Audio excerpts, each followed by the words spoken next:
Bismillahirrahmanirrahim. Assalamu alaikum wa rahmatullahi wa barakatuh. Cuma'larınız mübarek olsun cemaat. Dersimizni davam ettik. Cuma dersimizni biz bunda namaz temasına kirib ketdik.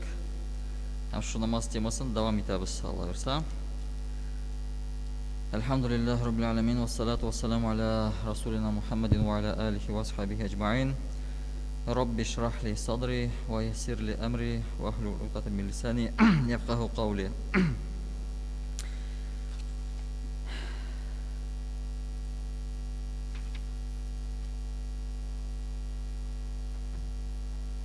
Tak, namazning farzlari.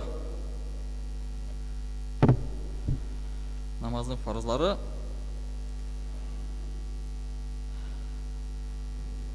ikki yurishdan turadi. Namazning şartlarından hem namazning rukunlaridan. Alar ikisi de farz. Ansa da o'talarga tegish, mansa da o'talarga tegish. Shartlari da o'talarga tegish, rukunlari da o'talarga tegish. Biz sizlik madrasada o'qiganda ularning otaylari namazning tashqi farzlari ham ichki farzlari. Balki siz shulay deb xatirlaysizdir. Kim ilk madrasada o'qisa, mana namazning shartlari, ya'ni tashqi farzlari desak bu. Birinchisi tahorat. Ya'ni bizning tahoratimiz, guslimiz bo'lar tegish namozni boshqarish uchun. Ikkinchisi najosatdan tahorat. Ya'ni tanimiz pishroqdan, najisdan, kiyimimiz ham o'qilashaq o'rnimizda shu najosatdan shista bo'lar tegish. Najas desa ekan biz bilamiz, aymi? Degan nechistoti degan aybirlar. Üçüncüsü de g'avratni qoplov. Shu g'avrat masalasi degancha aytdik, bizning uchun u big больной bir tema ol, aymi? G'avrat ul qo'saqdan qo'saq nasahatli, kindikdan, aymi? Tizga hatli, ya'ni tizda yopila, kindikda yopilarga tegish. Kindik bunda bo'lsa, orqada qo'yov, mana ol, aymi? Bundan boshlab получается, asqa hatli ul g'avrat. Bu самый minimum. Agar hech kiyim bo'lmasa, shuni bir ravishda qoplab o'qiymiz. Ammo lekin kiyimlarimizni kiyamiz, shular o'zing jinglik ko'ylaklarni kiyamiz, shalbarni kiyamiz. Tegi shurti bilan tugil. Shurti bilan o'qirga yarar, самый degancha aytdik, крайний situatsiyada. Eng krayniy situatsiyada. Ammo lekin Allohga shukr, hozirgi vaqtda kiyimlar ko'p. Kiyim masalasi hozirgi vaqtda problem tugil. Ham ig'tiborli bo'ling'iz sajdaga borgan vaqtda. Sajdaga borgan vaqtda ig'tiborli bo'ling'iz, g'avratingiz ochilmasin. Hozir ko'ylaklar yoki futbolkalar qisqa. Shalbarlarda yuqori tugil degancha aytadilar. Заниженный дилар, по-моему, aymi? Ham yilgan vaqtda ko'lmak ustga ketadi, shalbar ostga ketadi. Narsa g'avrat ochila. G'avrat ochilsa, namoz buziladi. Bir rukun bo'yi g'avrat ochiq tursa-da, namoz buziladi. Rukun bo'yi, ya'ni o'ylab qarasiz, bir sajda bo'yi, siz sajdada 3 topqir subhan robbil a'la deb aytdingiz. Shu vaqtda ochiq turdi g'avratingiz. Все, namoz buzildi. O'rtada turgan vaqtda men bunda oldida turmayman. O'rtada turam. Namoz o'qirga to'g'ri keladi o'rtada. Nanda ko'rina. Ratlab pramo g'avratlari ochiladi. Shuning uchun ig'tiborli bo'ling'iz. Agar shunday ko'ylag'ingiz ekan, qisqa yoki futbolka qisqa ekan, shalbarning ichini tig'iz. Ochilmasin.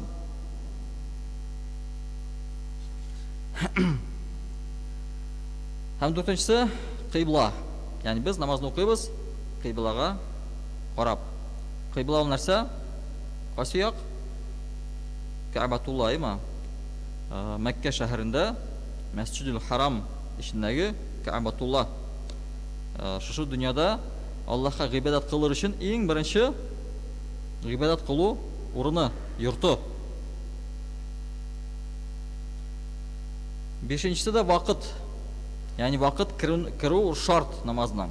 Вақыт кірмәсә, намаз оқылмай. Оқылса да, ол фараз намазы болып шутланмай, нәфилә намазы болып шутланышақ. А фарыз намазы оқылмай қалашақ. Яғни иртәрәк икендіні оқып шығып кетем әлі деп, болмай. Юлға шығасым бар, икенді намазына иртәрәк оқысам, шундай сораулар бик күп туа. Һәм шундай теге не де бар, теге икен намазны берләштерү деген әйбер де бар. Аны дөрес аңларга кирәк. Сәфәр вакытында без ике намазны берләштерәбез. Әмма ләкин ничек? Һәр намаз үз вакытында укылып. Мәсәлән, өйлә белән икенде намазын берләштерәбез. Ничек? Өйлә намазы менә чыгарга уже тора. Чыкканчы намаз, өйлә намазын укыйбыз һәм көтәбез икенде намазны кергән вакытын. Икенде вакытта керә, икендене укыйбыз. Шулай берләштергә ярый. Тегеләйсә, вакыт кермичә укырга файдасыз. Яғни фарыз булып шутламаячак. Аллаһ Тәгалә кабул итәчәк аны, ул намазны. Әмма ләкин ничек итеп? Нәфилә намазы итеп кабул итәчәк. Сөннәт намазы булып барачак ул. Но фарыз булып үтмәс. Шуның өчен вакытка ихтибар. Һәм әлбәттә ният. Без нинди намазны укыганыбызны белергә тиешлебез. Һәм әлбәттә әйтергә дә тиешлебез. Нинди намазны, анда фарызынмы, сөннәтенме укыйбыз, өйлә намазымы, икенде намазымы, шуны әйтәбез. Әлбәттә аның төп шарты йөрәктәге ният. Телдәге ният түгел, йөрәктәге ният төп шарты, әмма ләкин тел белән дә без аны әйтәбез. Ансы мәзһәбләргә карап. Мәзһәбләргә карап. Беренче күләгә, икенче күләгә, безнең Ханафи мәзһәбе буенча икенче күләгә белән укыйбыз. Без Ханафи мәзһәбендә булгач, шушы мәзһәб буенча икенче күләгә белән укыйбыз. Беренче күләгә безнең вакыт түгел ул.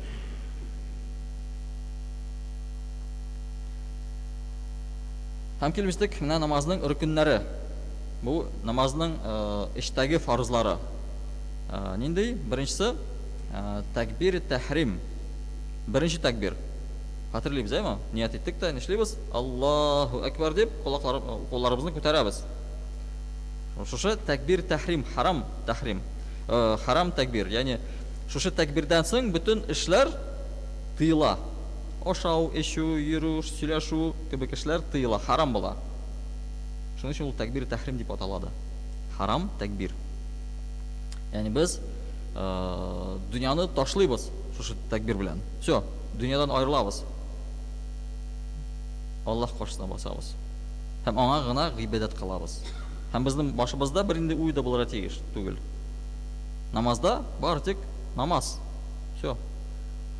Анда тегесе күп тора микән, монда җитешерме микән, тегендә җитешә микән дип уйлар түгел. Намазга баскач, бар тик намаз уйбызда булырга тиеш. Әлбәттә, шайтан ул үз эшен эшли. Ул төрле фикерләрне безнең башыбызга кертәчәк. Әмма ләкин без шушы бүтән фикерләр, дөнья фикерләре ташлыйбыз. Ул шайтан даже ярдәм итәргә дә мөмкин шушы намаз вакытында. Яғни бер нәрсә югалтсаң, излисең, таба алмыйсың, намазга басасың, намаз укый башлыйсың, искә төшә куяныңны. Яғни шайтан сиңа әйтә, әйберең шунда дип. Шунда кара. Һәм тизрәк укып бетереп, карайсы килә башлый. Яғни шуның өчен шушы такбирдан соң бүтән әйберләр, дөньяви әйберләре харам кылына. Икенчесе кыям, басып тору. Без намазда басып торабыз, әйме? Такбирдан соң. Өченчесе кыраат, яғни Кур'ан уку. Шушы кыям вакытында без Кур'ан укыйбыз. Дүртенчесе руку. Анда инде иеләбез, әйме, руку. Бишенчесе сәҗдә, бу инде земной поклон, әйме, җиргә итәбез. И алтынчысы да когда ахира, яғни соңгы утырыш. Соңгы утырыш. Бу фарызлар, рукуннар, яғни әгәр бер рукун булса да эшләнелмәсә, намаз дөрес саналмый, бузыла. Яғни мәсәлән, сез кыямнан сразу сәҗдәгә китсәгез, рукуны ясамыйча. Все, намаз бузулды. Һәм әлбәттә, тәкдиле әркән дигән бер әйбер бар. Ягъни шушы рукуннарны ничек башкарырга, ничек дөрес итеп башкарырга, кыямда басып торганда, рукукта, сәҗдәдә. Менә шунда шу тәкдиле әркән дигән әйбер бар. Дөрес рукуннарны дөрес итеп башкару дип атала. Ягъни бүтән шушы рукуннарны җиренә җиткереп эшләргә кирәк. Дөрес иттереп. Мәсәлән, ике сәҗдә арасында утыру булырга тиеш. Менә ике сәҗдә арасында утырабыз бит. Анда утыру булырга тиеш. Теге сәҗдәдән торып та сразу китәргә ярамый. Торып кеше утырырга тиеш. Тынычланырга тиеш. Ягъни бүтән хәрәкәтләр тыныч ясала. Һәм тукталып каласың. Менә рукуктан турдык, тукталып калдык. Киттек сәҗдәгә. Сәҗдәдә 3 тапкыр әйттек, утырдык, тукталдык. Икенче сәҗдәгә киттек. Ягъни бүтән шушы рукуннарны җиренә җиткереп эшләргә кирәк. Югыйсә, тавык кебек булай бөгелүдә, иелүдә файда юк. Пәйгамбәр саллаллаһу алейхи ва саллям бер хадистә әйтә, шундый кешеләр булыр ди. Аларның намазларынан арганлык хисеннән башка берни дә калмас. Ул намаз укыр. Әмма ләкин ул бары тик арый гына намазда. Всё. Тик аның өчен физик бер эш ул булачак. Мәгънәви мәгънәсен югалтачак.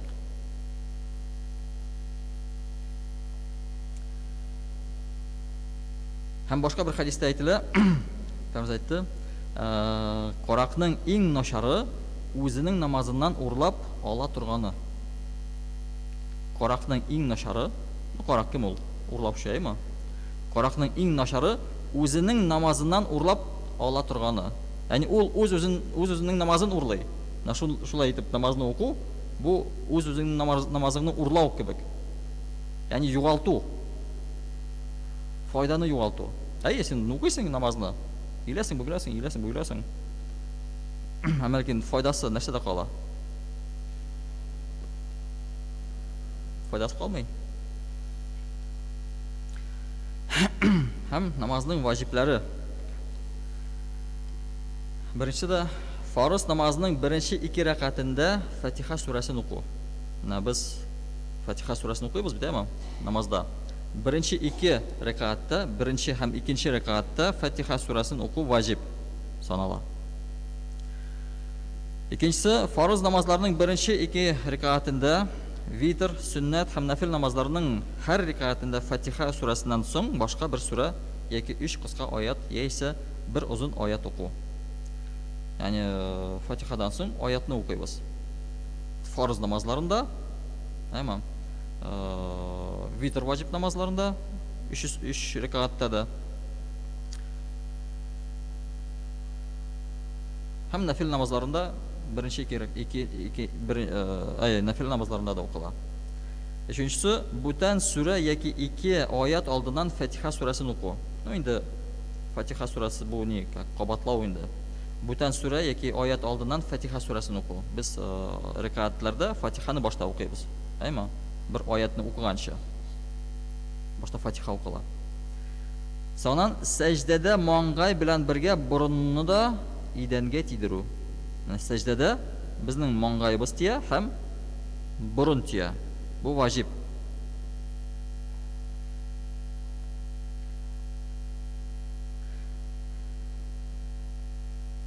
Так. 3 һәм 4 рәкатлы намазларда икенче рәкаттан соң утырып тору. Аңлашылаймы? Икенче рәкаттан соң утырып тору. Әгәр 3 рәкатлы намаз яки 4 рәкатлы намаз, анда әттәхият укыйбыз бит, утырып. Шушы утыру ул да ваҗиб. Намазның беренче һәм соңгы утырышында әттәхиятны уку. Намазның беренче утырышында һәм икенче утырышында әттәхиятны уку ваҗиб. Намазны җәмәгать белән кылганда имам булган кешенең иртәнге намазда, ахшам һәм ястү намазларының беренче 2 рәкатендә һәм бәйрәм, һәм җомга, һәм Рамазан аенда таравих витр намазларында Фатиха сүрәсен һәм башка сүрәне тавыш белән уку. Менә фарызларда има. Без нинди икенде акшам ясту намазларын тавышлы укый, ягъни имам кеше. Айма. Бу ваҗиб. 8-нче имам Фатиха сүрәсен һәм башка сүрәләрне укыганда имамга ияргән кешеләрнең тавышсыз торуы. Ягъни имам укый, җәмәгать уйый. Ягъни бар тик басып кына тора. Көтүп. Тавышлы булса тыңлап тора, тавышсыз булса просто басып торалар. Анда Фатиханы җәмәгать укымый. Ишеннән дә укымый, тавышлы да укымый. Витр намазында кунут дугасын уку. Ансы да ваҗиб булып тора. Шуның өчен ваҗиб булган өчен ул, әгәр кеше дә кунут дугасын белмәсә, менә намаз өйрәнгән вакытта, ул вакытта ул Раббана дигән дугасын кунут дугасы урынына укый. Әмма ләкин кунут дугасын өйрәнергә тиешле. Чөнки ул ваҗиб булып тора.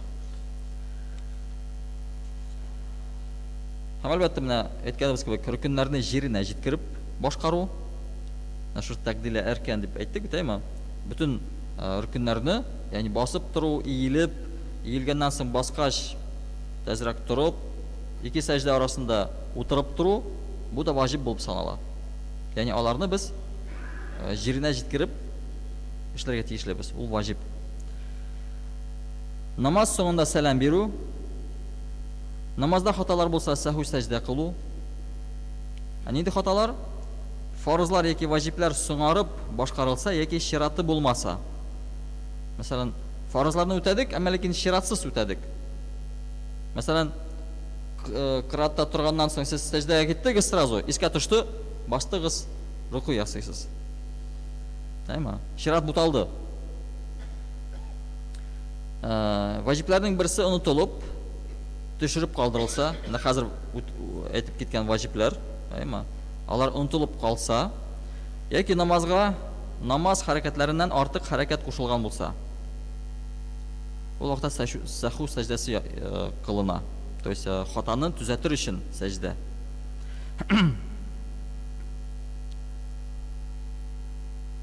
Әмма ләкин ваҗиблар белә торып төшереп калдырылса, ваҗиблар белә торып, намазны кабаттан кылырга кирәк булачак. Аңлашылаймы? Мәсәлән, беренче рәкатта белә торып Фатиханы укымадыгыз, сразу бер Коран сүрәсен укыдыгыз. Ваҗибны төшергән буласыз, белә торып.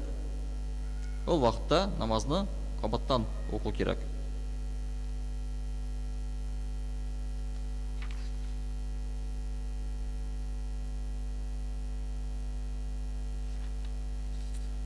Намазның әдәпләре дигән темага күчәсем килә. Әдәп бар намазда, ничек аны укырга кирәк. Мәсәлән, беренчесе кыямда вакытта, менә басып торган вакытта, без Коран укыйбыз, басып торабыз. Күзебезне менә сәҗдәгә маңгай кая тия, шунда карап тору. Ни өчен? Күз белән теләсә кая карамас өчен. Ягъни без бер ноктага карыйбыз. Соңнан рукукта чакта, бармакларның очларына карау. Утырган вакытта башны ибрәк һәм алдыбызга карыйбыз. Үзебезнең алтыбызга. Сәҗдәдә булган чакта борынга карау, һәм сәлам биргән вакытта яң башларына карау. Менә уң якка сәлам бирәбез, уң як башына карыйбыз. Сул якка бирәбез, сул як нигә башына карыйбыз. Ягъни күзләр белән теләсә кая карарга ярамый. Һәм монда намазны боза торган хәлләр карыйга әле. Бу безгә кирәкле тема. Беренчесе әлбәттә намазда сөйләшү. Намазда сөйләшергә ярамый. Харам кылынган. Бер сүз чыкса да уздан намаз бозыла. ашау яки эчү. Шулай ук теш арасына бер нәрсә кысылса да, бер ризык кысылса да, бурчактан зуррак бер ризык кысылса, шуны йоту да, ул да ризыкны ашауга керә. Намаз кылучының шыпырт кына көлүе, бер әйбер искә төште, көлүп җибәрдең. Намаз бозылды. Әгәр тавышлы килеш көлсә, ягъни тавышы чыкса көлүдә, ул вакытта намаз гына түгел, тәһарәте дә бозыла. Намазда көлү. Кемгәдер сәлам бирү яки сәламгә җавап кайтару. Сүз белән генә түгел, баш белән дә, ишарат белән дә шулай ук намазны боза. Мәсәлән, алдыгызга бер кеше килде, салам алейкум диде. Баш белән идегез, хәрәкәт иттегез, ишарат белән сәлам бирдегез аңа. Ягъни сәламын алдыгыз, намаз бозылды. Гәүдәне кыйбладан читкә бору.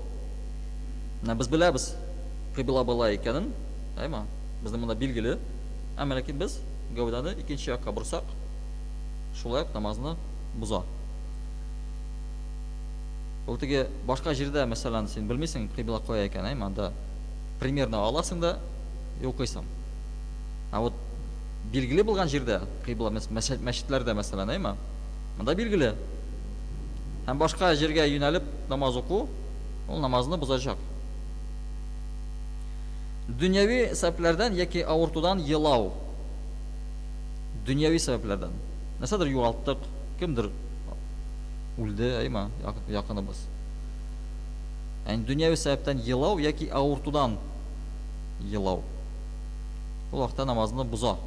Әгәр кеше, мәсәлән, Коръәннең аятын аңлап, укый, һәм шуңардан җылый, ул вакытта намаз бозылмый.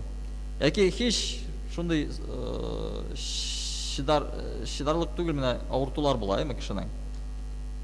Һәм шуңа җыласа, ул вакытта бозылмас. Сәбәпсез йөткерсә, намаз бозыла. Сәбәпсез. Әгәр шир булса, ул вакытта куркыныч түгел.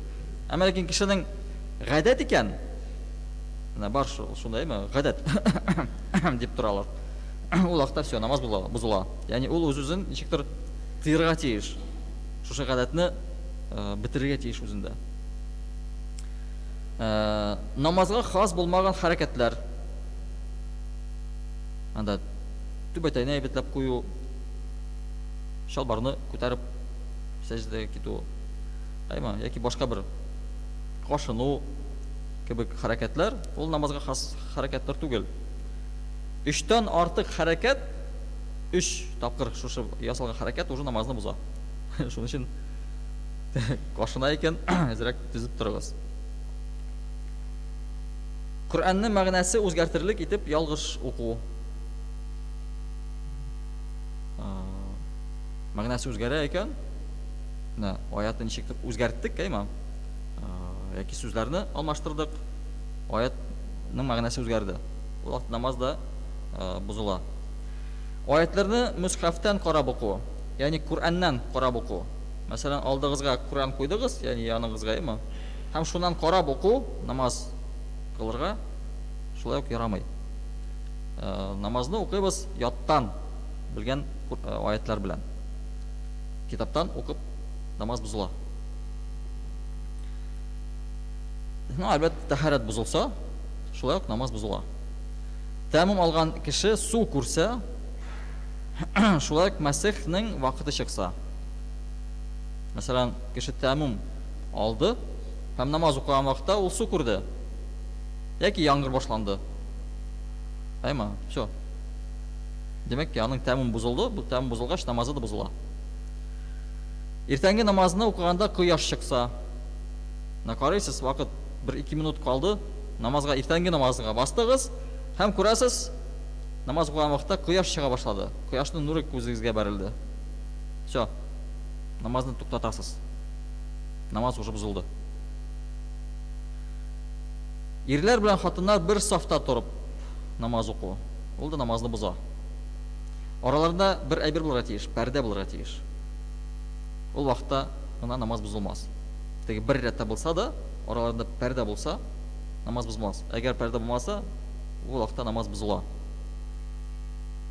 Бір рүкіннен ұзағырақ вақытқа ғаурәтнің ашылуы. Мына как раз ғаурәт темасында біз айттық, әйма? Ғаурәтібіз бір рүкін хәтлі ашық тұрса, намаз бұзыла. Мына артыбызда, әйма, футболка. Сәждәгә киттек, сәждә буе біздің футболкабыз, әйма, яки күлмәгебіз күтәрілді. Шалбарыбыз асқа түшті. Все, ғаурәт ашылды. Һәм шушы сәждә буе ашық тұрса, намаз бұзылды. Яғни намазны кирдән укырга кирәк. Шуның өчен җәмәгать кемнәрнең күлмәкләре кыска кыстырып куегыз. Шалбарларыгызга. Намазыгызны саклагыз. Яна шуның белән иншалла тәмамлап куябыз. Киләсе җомгада безнең макрух эшләр. Менә бик кызык бер тема бар, макрух темасында.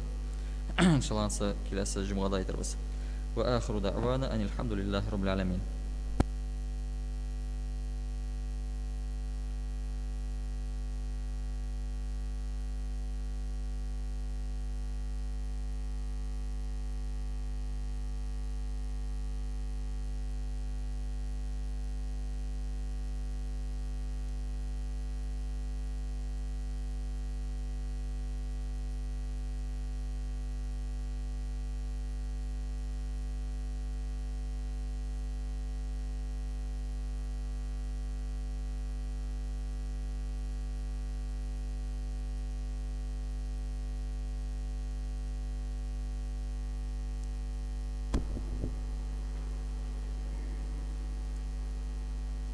الله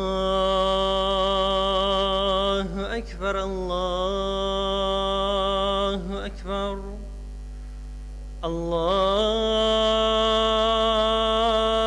أكبر الله أكبر أشهد أن لا إله إلا الله أشهد أن لا إله إلا الله أشهد أن محمدا رسول الله أشهد أن محمدا رسول الله حي على الصلاة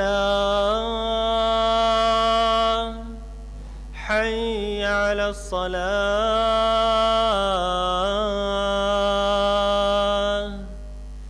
حي على الفلاح حي على الفلاح الله أكبر الله أكبر لا إله إلا الله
الحمد لله رب العالمين والصلاة والسلام على أشرف المرسلين وعلى آله وأصحابه أجمعين وأشهد أن لا إله إلا الله وحده لا شريك له له الملك وله الحمد وهو على كل شيء قدير وأشهد أن محمدا عبده ورسوله فشرح به الصدور وأنار به العقول وفتح به أعينا عميا وأذانا سما وقلوبا غلفا صلى الله عليه وعلى آله وأصحابه والتابعين لهم بإحسان تسليما كثيرا يا أيها الذين آمنوا اتقوا الله حق تقاته ولا تموتن إلا وأنتم مسلمون يا أيها الذين آمنوا اتقوا الله وقولوا قولا سديدا يصلح لكم أعمالكم ويغفر لكم ذنوبكم ومن يطع الله ورسوله فقد فاز فوزا عظيما Шын мақтау барша ғаләмләрне, жер һәм күкләрне яратучы. Жер һәм күкләрдә булган барша мәхлукларга һәм җан ияләренә ризык биреп, аларны тәрбия кылып торучы, бу дөньяда адашмау һәм саташмау өчен, безләргә дөрес итеп яшәү өчен Куръан-ы Кәримне бүләк итеп бирүче Аллаһ Субханаһу Тәгаләгә барша мактауларыбыз һәм дәсәнәләребез һәм шиксез шөкраналарыбыз булсын. Һәм барша галимнәргә нур һәм рәхмәт булып җибәрелгән Аллаһның хак илчесе, сөйкле пәйгамбәрбез Мухаммад Мустафа саллаллаһу алейхи ва салламга, аның әһле бәйтенә ва сахабаларына Аллаһның сәламе ва бәрәкәте булсын. Җумгаларыгыз мубарак булсын, җәмәгать. Әлхәмдүлиллаһ, без беләбез, вакыт бер дә тормый, гел бара. Үткән җумгада гына хәзрәт безне тәбрикләде, менә киләсе Рамазаннар мубарак булсын диде.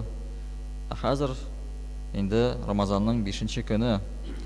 Шушы айны без бик нык көттек. Иң кадерле, иң яраткан дустны көткән кебек. Һәм ул килеп җитте. Көтеп алдык, Аллаһка шөкер. 11 айны көттек без аны. Ничек без иң кадерле, иң яраткан дустыбызны көтәбез? Һәм нинди нәрсә эшлибез ул килгәнче? Әлбәттә, өебезне чиштырабыз, чистартабыз. Бөтен җиребез ялтырап тора. Хуш ниләр сөртәбез, исләр сөртәбез, кунабыз килсә, аңа рәхәт булсын дибез. Һәм килгәч тә нәрсә эшлибез без шушы кеше белән? Әлбәттә, аның яныннан китмибез, Нәрсә кирәк аңа? Нинди ихтиҗлары бар? Шушы ихтиҗларын үтәргә тырышабыз. Аның белән сөйләшергә тырышабыз. Ул булган чакта аның белән файдаланып та калырга тырышабыз. Менә Рамазан да шулай килеп җитте. Без аны каршы алдык, өйләребезне чистарттык. Холодильникыбызны тутырдык, ризыклары белән, Рамазанга җитәрлек булсын дип. Әлхәмдүлиллаһ, килеп җитте Рамазан һәм әлбәттә шушы Рамазанны без дә кулланып калырга тиешлебез. Шушы кадерле дустыбыз янынан ничек без аның янынан китмибез, Рамазанның янына да китергә түгел безгә. Гел аның белән булып торырга. Аңардан кулланып калырга кирәк безгә. Без аны 11 ай көтәбез. Ул гел булмый. Әйткәнебез кебек, вакыт тиз үтеп китә, сизми дә калабыз. 11 ай үтте китте. Шулай бит. Рамазан башлана, Рамазан бетә. Карыйсы, икенче Рамазан башланды. Шуның өчен килеп җиткән Рамазанны кадерләп, аны кунак итеп, аның белән кулланып, һәм шулай аны озатырга да кирәк булачак. Әлбәттә, озатканда без иң яраткан кеше бездән киткән вакытта без нишләп калабыз? Моңсуланып калабыз. Китә. Тан кашан киләчәк дип без сагына башлыйбыз, ул киткәнче сагына башлыйбыз. Рамазан ае киткән вакытта да шулай ук без дә сагынып калырга тиешлебез. Моңсулы теге больше килмәс кебек шундый бер дәрәҗәдә сагынырга тиешлебез. Чөнки без яшибез дөньяда, яшибез, әмма ләкин кашан үләчәкбезне без белмибез. Икенче Рамазан күребезме, юкмы? Ансы да билгеле түгел.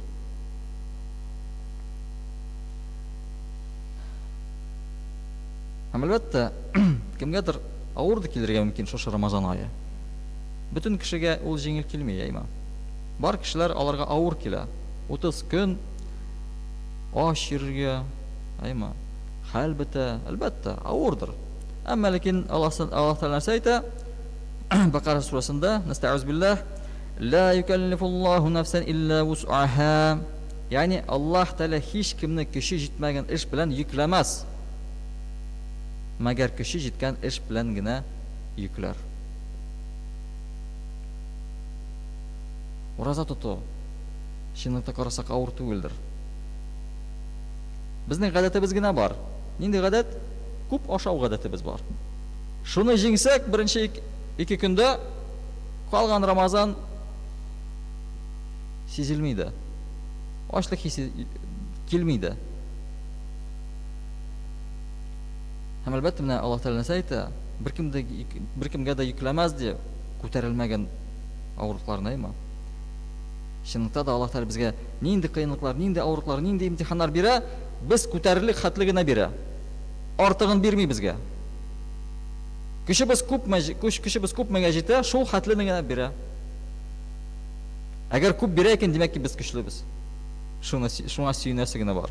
Әлхәмдүлиллаһ. Димәк ки көчлебез. Аллаһ Тәала безгә бик күп сынаулар бирә икән, сөйнегез.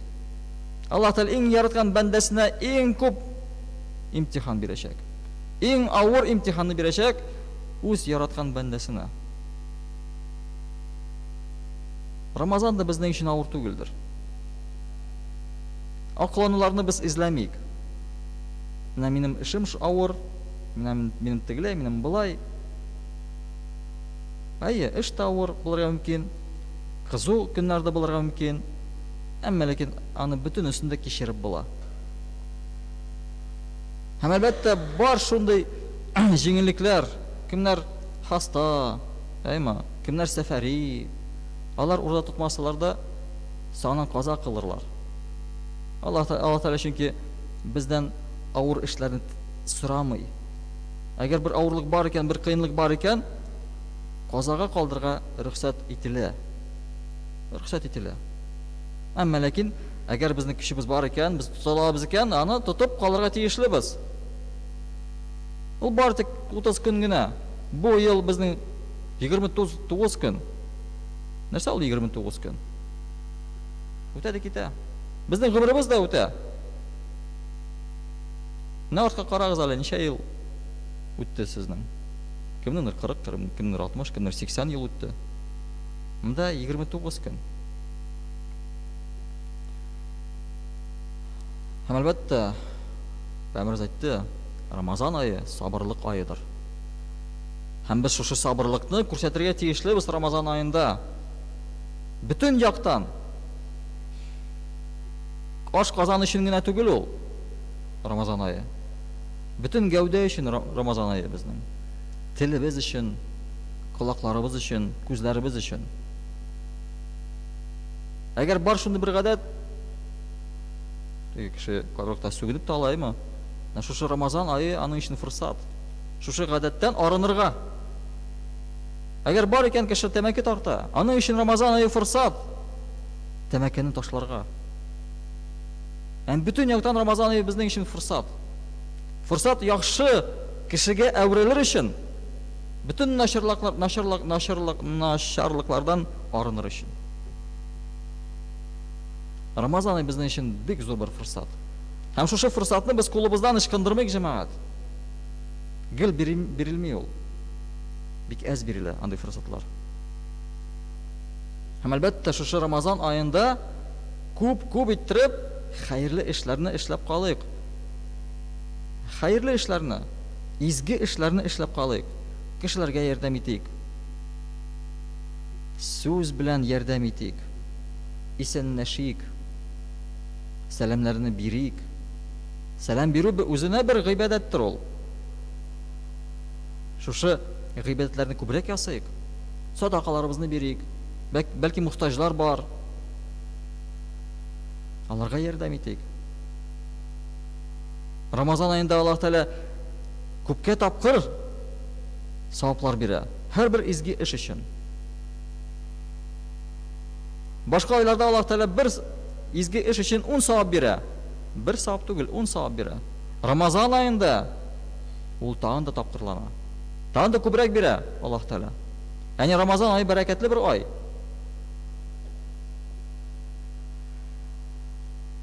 Шуның өчен без шушы Рамазан айыбызны һәр бер көнен кулланып калыйк.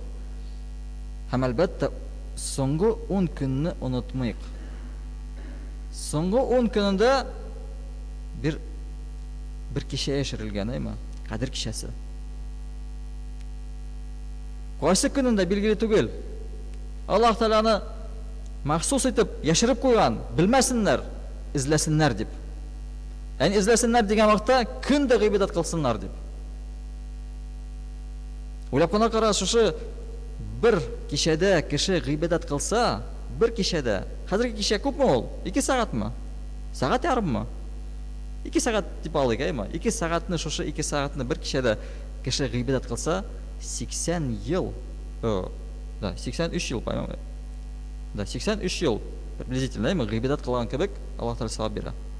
1000 елдан да хәерлерәк, 1000 айдан да хәерлерәк дигән. Бу әзрәктәге санасак 83 елга тең килә. Уйлап кына карагыз, 83 ел ул bir кешенең гомере туктаусыз гыйбадат кылу. Без шулай гыйбадат кыла алабызмы? Без күпме гыйбадат кылабыз көнгә? 5 тапкыр намазга басабыз. Намазлар арасында нәрсәләр ясыйбыз без? Билгеле түгел. Амында 83 ел гыйбадат кылган кебек савап бирелә. Һәм шушы кичәне без калдырмыйк, излик аны, табыйк. Әлбәттә, шушы Рамазан айында бик күп хаталар күренә. Бар андый хаталар. Ансыз түгел, без кешеләр. Без хаталанабыз, без ялгышабыз. Беренче хата ул бүтән игътибарны ризыкка бирү Рамазан айында.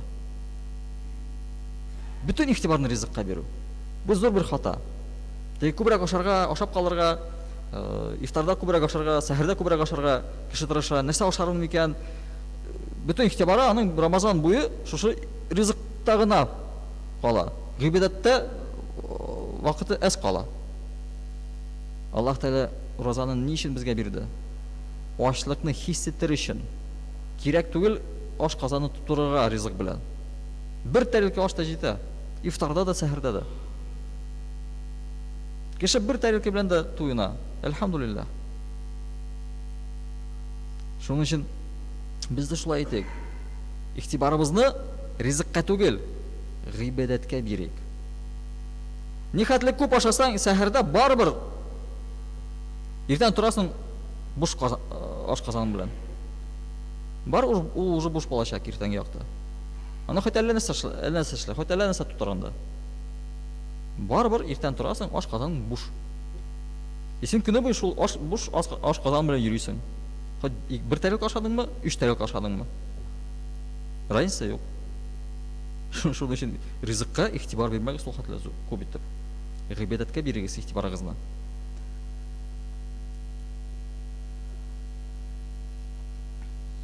Әлбәттә, икенче бер хата Куранга игътибар бирмәү.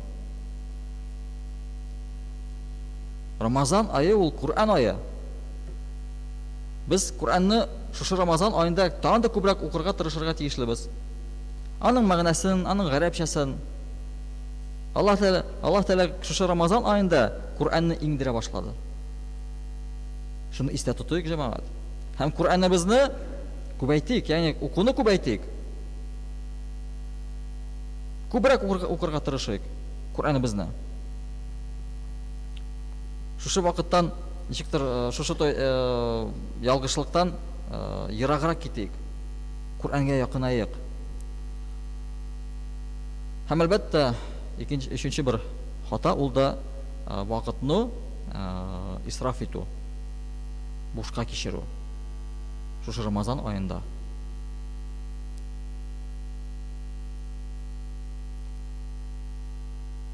Шушы Рамазанның һәр бер минуты безнең өчен кадерле. Әйе, йокылар туймый безнең Рамазанда. Йокы ул бер кашан да туймаячак. Рамазанда гына түгел, башка көннәрдә дә ул туймый. Ул туймый. Әмма ләкин без шуңа ияләшергә тиешлебез. Чак кына туймаска тиешлебез без.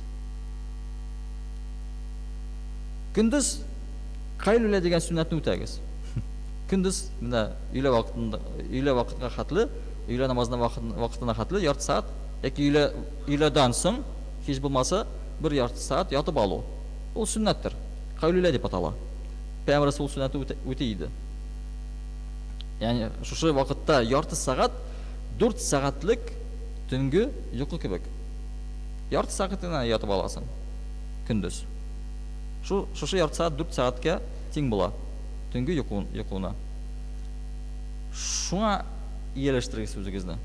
Albatta agar uyda bo'lsangiz, ishda tugul endi, ishda chiqib bo'lmaydi.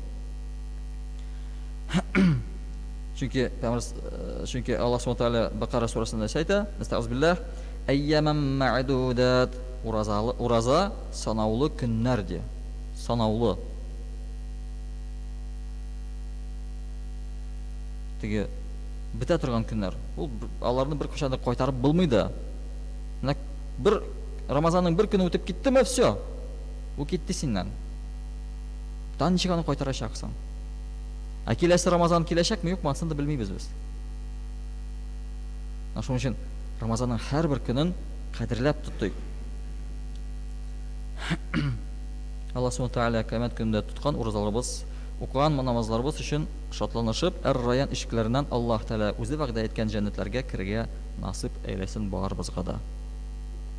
بارك الله لنا ولكم في القرآن العظيم ونفعنا وإياكم بالآيات والذكر الحكيم إنه هو الغفور الرحيم الجواد الكريم السميع الدعاء.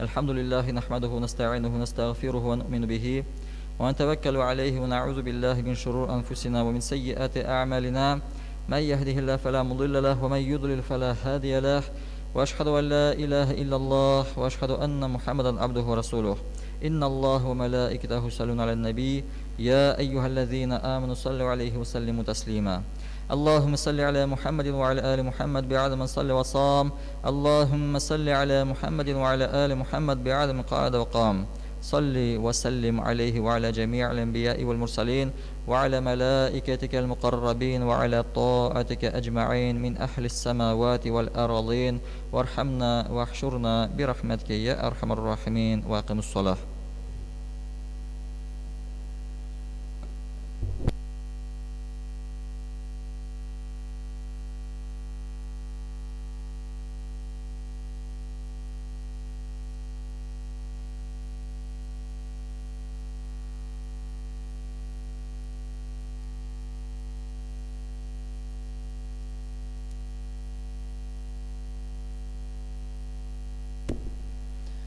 الله أكبر الله أكبر الله أكبر الله أكبر أشهد أن لا إله إلا الله أشهد أن لا إله إلا الله أشهد أن محمدا رسول الله أشهد أن محمدا رسول الله حي على الصلاة حي على الصلاة حي على الفلاح حي على الفلاح قد قامت الصلاة قد قامت الصلاة الله أكبر الله أكبر لا إله إلا الله.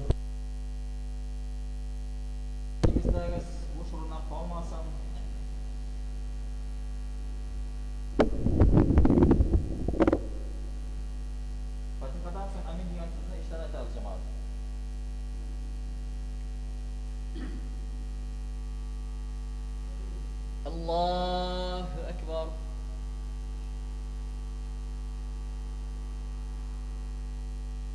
الحمد لله رب العالمين الرحمن الرحيم مالك يوم الدين إياك نعبد وإياك نستعين اهدنا الصراط المستقيم صراط الذين أنعمت عليهم غير المغضوب عليهم ولا الضالين.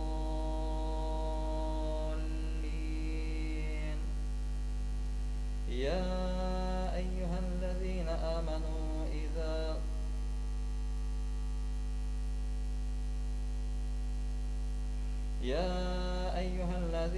آمنوا إذا نودي للصلاة من يوم الجمعة فاسعوا إلى ذكر الله وذروا البيع ذلكم خير لكم إن كنتم تعلمون.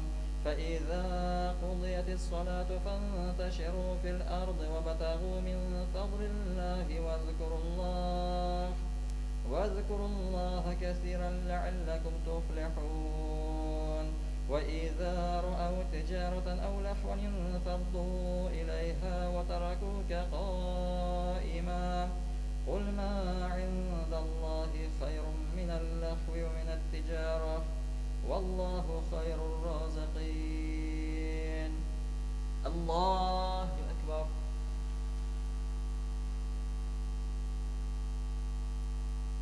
سمع الله لمن حمده. الله أكبر.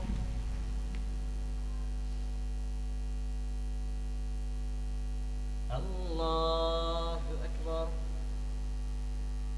الله أكبر.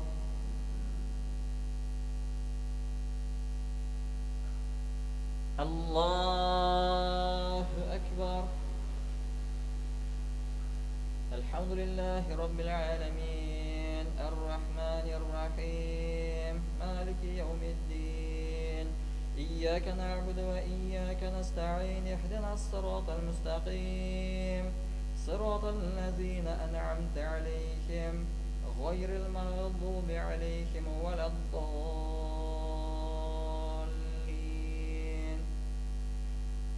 والتين والزيتون وطور سينين وهذا البلد الأمين لقد خلقنا الإنسان في أحسن تقويم ثم رددناه أسفل سافلين إلا الذين آمنوا وعملوا الصالحات فلهم أجر غير ممنون. فما يكذبك بعد بالدين أليس الله بأحكم الحاكمين. الله أكبر. سمع الله لمن حمده. الله أكبر.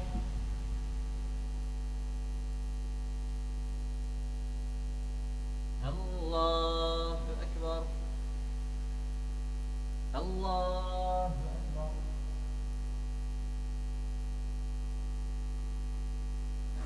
الله أكبر.